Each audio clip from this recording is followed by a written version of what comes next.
This is Kivumbi 2022. My name is Eric Latif, still here with Advocate Charles Kanjama. You've seen the math that's been done by Ken Mijungu and the professor. Is it statistically possible to arrive at the figure that was announced today by the four IEBC commissioners, the dissenting commissioners? The prof says no, not unless you're talking about a different percentage. But, well, Charles, we were talking about what we've heard from the four commissioners today. Their argument for dissenting with the IEBC chairperson is, number one, that they were not involved in the process. And we looked at what that meant. Then let's also now look at what Raila Odinga announced when he was rejecting this result. First, he said, this is a nullity. Null and void. We do not recognize this in any way, and we're going to pursue constitutional and legal means of getting this reversed. What does that mean? Constitutional and legal means. What does the Constitution say about anybody who's disputing the result of a presidential election? The Constitution, first of all, makes it clear that it is the role of the chair of IEBC to declare the results. It also says that once the results are declared, whoever is challenging those results has to file a petition, an election petition in the Supreme Court within 7 days to challenge those results. And then the Supreme Court has 14 days to decide on the outcome of that petition. If you do not go to the Supreme Court to challenge the results, there is no other constitutional mechanism recognized to challenge the results. So you can only go to court? Yes. Now, can you go to court to challenge a result which you have said is a nullity, we don't recognize anyway? Exactly. So the court is the one given the role to declare a result null and void. As a litigant, as a person going to court, you make a prayer to the court. You tell the court, I believe these results are null and void. Please declare them so. But you see, the other party will be saying, no, I believe these results are valid. Yeah. So then the court will listen to the arguments of both sides. It could choose to declare them null and void, or it could choose to uphold the result. If it declares them null and void, you either have a repeat election. In fact, if they're declared null and void, it's a repeat election. If they are declared to be invalid, but not so much as to require repeat election, you might end up with a runoff election, or they might be upheld, in which case the president-elect is then sworn in as the fifth president.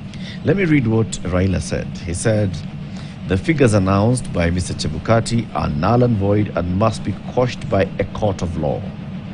In our view, there is neither a legally and validly declared winner nor a president-elect. Chebukati's announcement purporting to announce a winner is a nullity. Is this a contradiction? I think you can harmonize the different arguments there, but there could also be some apparent inconsistency because the Honorable former Prime Minister says that there is no president-elect. But based on the Constitution, the moment the IEBC chair announces or declares results, whether you disagree with them or not, there is a president-elect. And the president-elect continues being a president-elect until such a time as either the Supreme Court overturns that decision or he's sworn in which case he becomes a president. Okay. He went further to say, we are pursuing constitutional and lawful channels and processes to invalidate Chebukati's illegal and unconstitutional pronouncement. We are certain that justice will prevail. So you've said the Constitution recognizes only one path. Yes. Once the returning officer, that's the chair of the IEBC, declares a result and announces that this so-and-so is the president-elect, you go to the Supreme Court. You go to the Supreme Court. No other court in the Republic, no other tribunal, no other forum can interfere with a declaration of the chairman in accordance with Article 138.10. Okay. Only the Supreme Court can do it. So this is the constitutional threshold. That's the constitutional is mechanism. Is there any other legal mechanism? Because he says we shall pursue constitutional and lawful channels. So the constitution is the Or law. should that be read together? Yeah, I think it is a conjunction that is really emphasizing the same point. The constitutional process as the legal process, and the legal processes have to be constitutional. Because if you do unconstitutional processes, that would amount to overturning the constitution. So I believe the former Prime Minister was referring to legal and constitutional. It was a form of emphasis on the words. At least that's how we must read the statement. From everything that he said, from everything that we also heard the four commissioners saying, what do you think the arguments would be that are being prepared now by the Azimio team? I think they will make two sets of arguments. The first are the arguments that have been echoed by the commissioners, the four, let's call them rebel commissioners, because they have rebelled against their chair. The four rebel commissioners. And the four rebel commissioners have made two kinds of arguments. The first is arithmetic or quantitative arguments that already Kenyans have demonstrated do not have very much weight. And the second is qualitative arguments about participation in the tallying process. And that is an issue of legal interpretation that the court will consider. And the court may find that the four rebel commissioners are right, that Chebukati was wrong, or they may find that Chebukati was right. If they find that Chebukati was wrong, they'll then go to the next question. Was this discrepancy or weakness in the qualitative process of such a weight as to raise significant doubt about the outcome?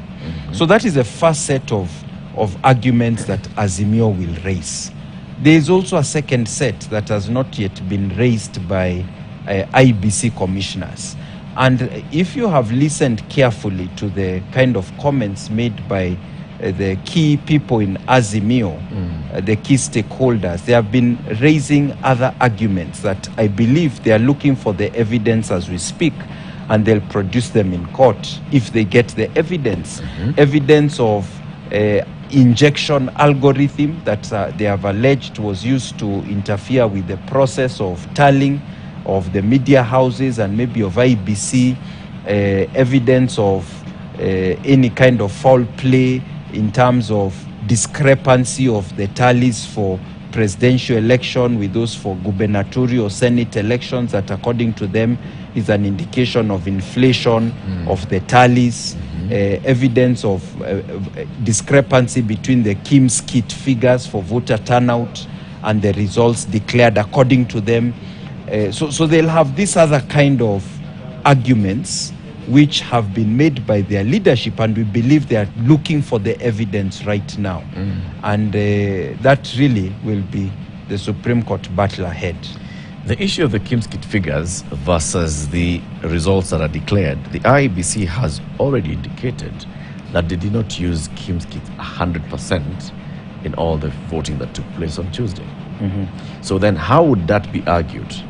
Because there are instances where the Kim's kits were not used and they resorted to the manual system, just crossing out on the manual register.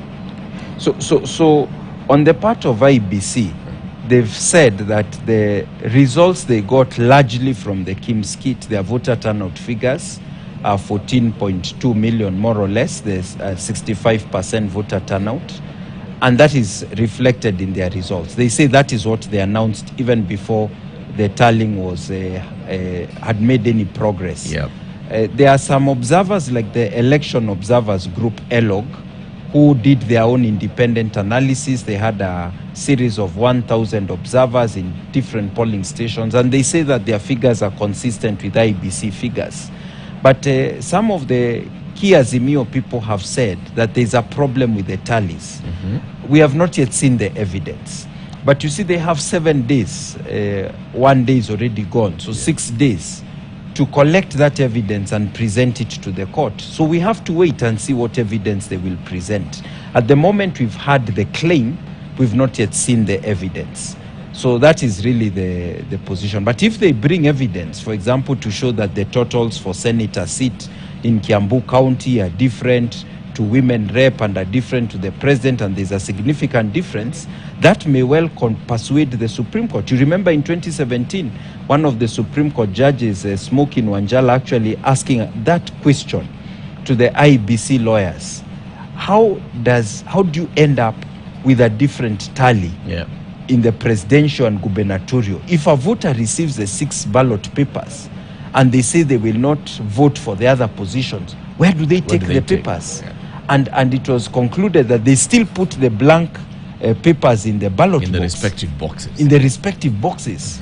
And so those stray papers, because they don't have any mark, they'll be treated as spoiled or rejected votes, but they'll still appear in the tally of spoiled or rejected votes for that race, women representative or senator. So if when you do the tally, there's a significant discrepancy, if Azimio are able to demonstrate that, that would be another argument that they could use. Now, how does this happen? Just explain to us. How would it happen that there would be this discrepancy? This is an election that's taking place at a polling station. There are polling clerks, there's a presiding officer, and there are various agents for the 6 elections taking place. How would it happen that all this passes the eyes of all these people? So one of the realizations that in Azimio circles as well as Kenya Kwanza circles is now becoming more accepted is that in the election period, Kenya Kwanza ran a much more sophisticated campaign or enterprise of having agents in polling stations across the country and in the constituency and county tallying centers. And it seems that Azimio was quite disorganized in this area. And in significant parts of the country, there were polling stations without agents of Azimio. So what Azimio believes... Hold on.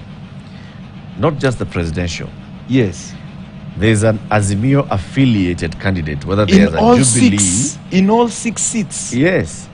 So the issue is, when you look at some of the Form 34As, there is no Azimio agent who was signed.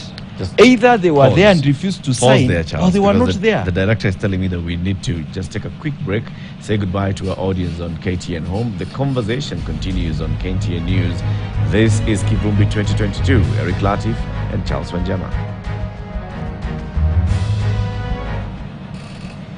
I said Charles Kanjama. Yes, Charles Kanjama. Kanjama. I beg your pardon. So let's continue that conversation. We have 6 elections taking place. Yes. MCA, MP, governor, woman rep, senator, president. Yes. There's a Jubilee, maybe there's another Azimio affiliated. Yes, affiliate, because there are many. Yes. Is it possible that each of all these did not have a single? So it seems that there were some polling stations without a single Azimio agent, and that they were numerous, and that several of these were in the strongholds of Kenya Kwanza. Okay. In the Rift Valley and in Mount Kenya region. So the Azimio team believe that there was ballot stuffing or inflation of figures to in collusion of all their yes, that's what they believe. Kenya Kwanza affiliated. Yes, exactly. People plus a corrupted presiding officer and clerks. Yes, exactly. Okay. And in the deep heartland of a stronghold, the assumption is that everyone supports one candidate. That is the assumption. Yeah. And if this is true, it would be possible to have varying figures, because if you decide to, at the polling station level, of course there are thousands of polling stations, so it would need to be something that is being replicated in hundreds of polling stations where you're inflating figures for one race. Another possibility that has happened in previous elections, there is no evidence so far that it has happened in this election, although there was 1 or 2 instances that were alleged, I think, is where maybe a polling clerk decides to give 3 or 4 forms, say of a president, to a voter, with the assumption that this voter supports my candidate. Yeah. So if the voter is already briefed No, they don't need So to they be don't briefed. question. I mean, the assumption is that if you're in the stronghold, you assume all the voters support a particular candidate. So you just, they can even be strangers. You just give them extra ballots because you believe they will vote in a certain direction. And there were times when this would happen in previous elections. And these are some of the reasons why IBC introduced the biometric registration, because that is one of the tools or devices that has been deployed to reduce the risk of ballot stuffing, of manipulation of the figures. Because if you are going to change the figure for presidential election in the result, instead of 150, you just say 250 people voted, it has to be consistent with the KIMS kit. Yeah. So IBC feels they've put in place sufficient mechanisms to avoid these kinds of fraud at the polling station level. But still, there is that suspicion that the mechanisms are not enough. And that's why parties have agents all over the place to determine if mischief arises. So if you don't have agents, then it becomes very easy to conclude that there was some mischief there. And it may well be there was mischief. It may well be that it's just a suspicion that is not founded. But either case, that is one of the areas where Azimio will be investigating to see are our suspicions right, or do they lack foundation?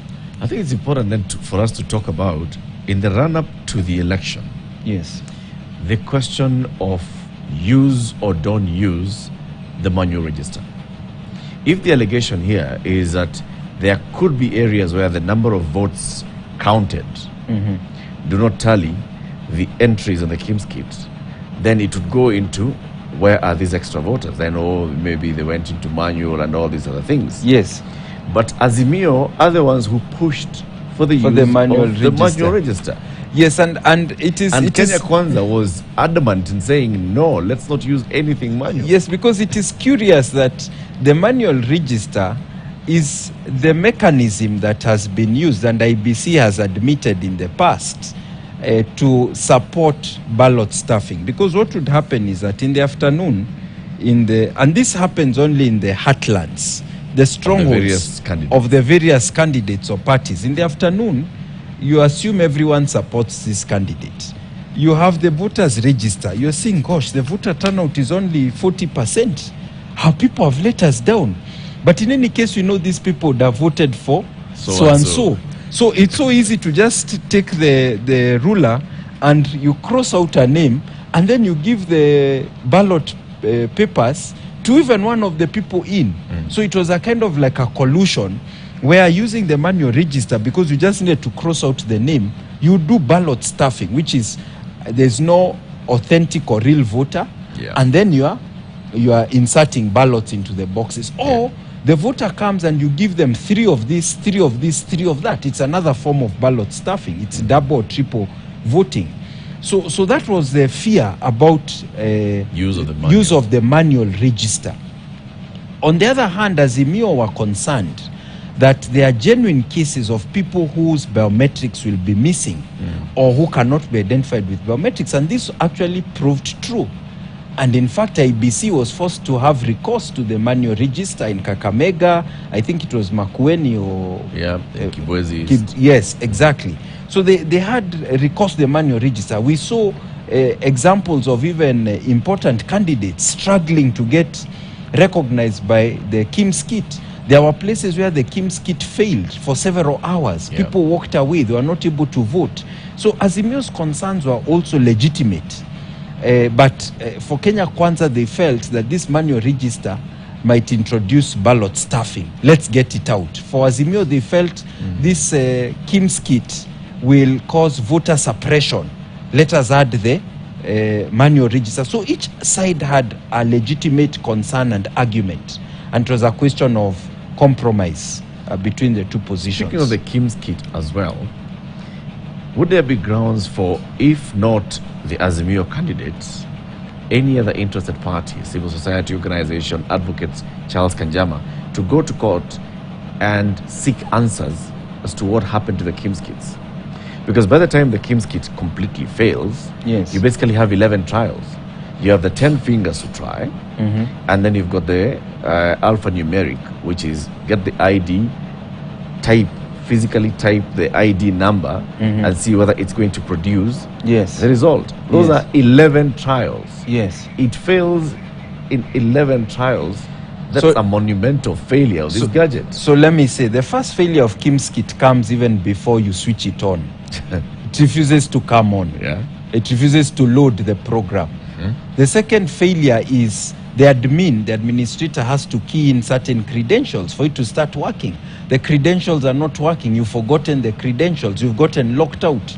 There was this particular polling station officer, presiding officer, who in the process of starting the Kim's kit, pressed a certain button, and the Kim's kit shut down. It assumed the polling was over. It was 5 p.m. So once it shut down, to reverse it was very complicated. Those are already failures in Kim's kit. And then there are people who, especially the elderly, whose biometrics fade, and it's known that they fade with time. So your thumbprints, your fingerprints fade with time. So there are those who you would keep putting the fingers and they fade. And then also the issues about moisture and so on that affect the ability of the Kim's kit to take your print. Even though the Kim's kit is designed in such a way that when your ID number is keyed in, it focuses on a database with the 10 fingerprints.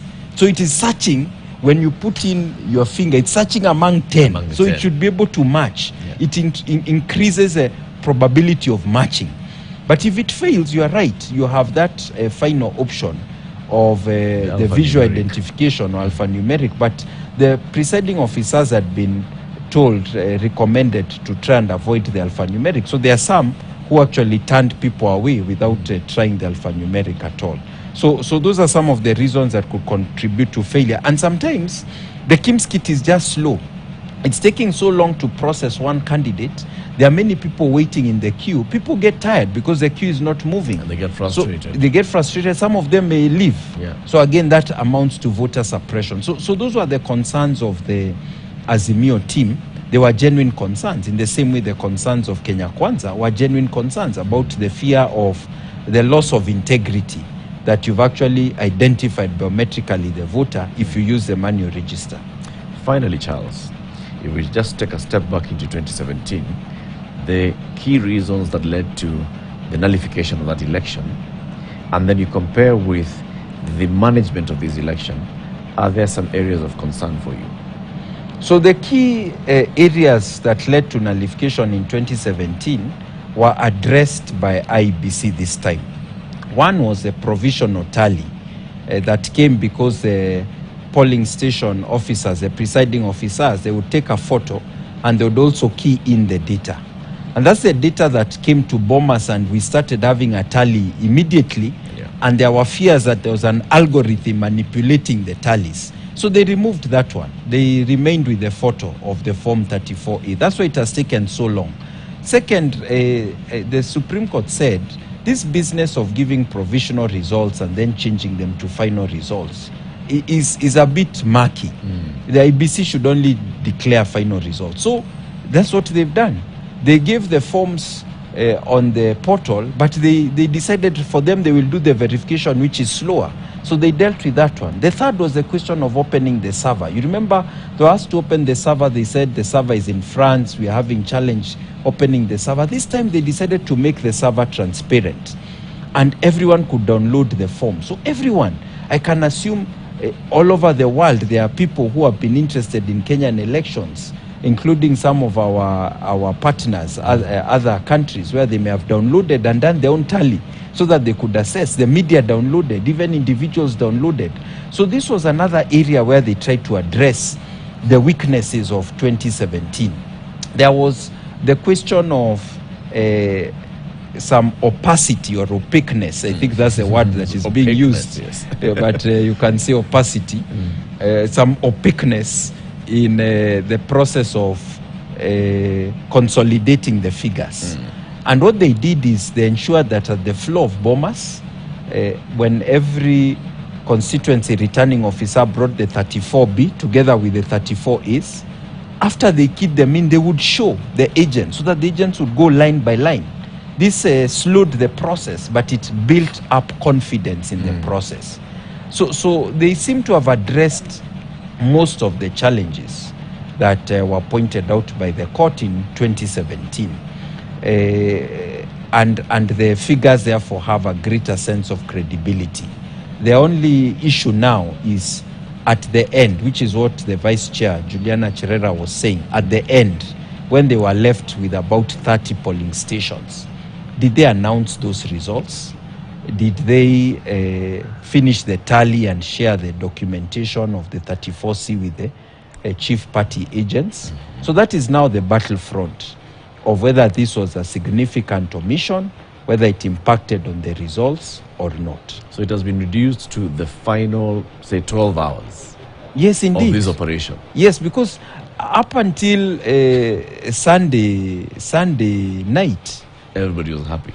People are generally happy. There had been some complaints here and there, but they were addressed. And we listened to both the agents of Azimio and Kenya Kwanza in your television stations, and they were asked this question: what are your concerns? Have they been addressed? And they said, yeah, they have been addressed. We believe we'll win.